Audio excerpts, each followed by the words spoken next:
মানুষটা জাহান্নামের কাতারে দাঁড়িয়ে আছে, যে মানুষটা জাহান্নামের কাতারে দাঁড়িয়ে আছে, জীবনে একটা ভালো কাজ করার কারণে আল্লাহ পাক কিয়ামতের দিনে ওই ব্যক্তির প্রতিদান আমার আল্লাহ পাক দিয়ে দেবেন। মহব্বত করে বলুন সুবহানাল্লাহ।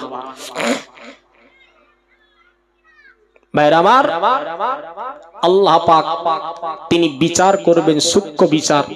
কোরআনের আয়াত হলো এটাই। প্রথমে যেটা বলেছি, বান্দা যে ভালো কাজ তুমি নিজে করবে, সেই ভালো কাজের প্রতিদান কেউ না দিলেও দেবেন যিনি, তিনি কে?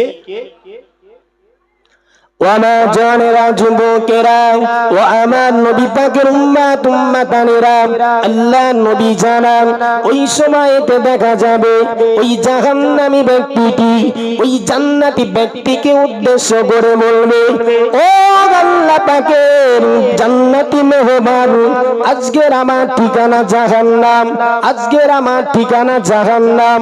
কদ সারাফতু কালমা, আমি জীবনে কোনো একটা সময় তোমাকে পানি পান করেছিলাম, জীবনের কোন একটা সময় ওযুর জন্য তুমি যখন পানি তালাশ করছিলে, তুমি যখন পানি খুঁজছিলে, আমি ওই কঠিন পরিস্থিতিতে তোমার সম্মুখে পানি হাজির করেছিলাম।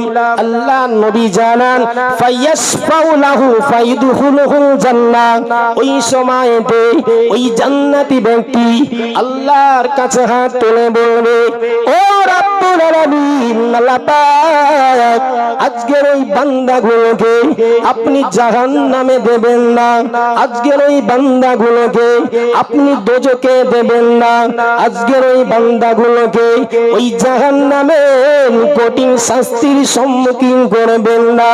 আল্লাহ নবী জানান জীবনে একটা দিন ভালো কাজ করার কারণে ওই জান্নাতি ব্যক্তি আল্লাহর কাছে দোয়া করার মাধ্যমে ওই জাহান্নামী ব্যক্তিগুলিকে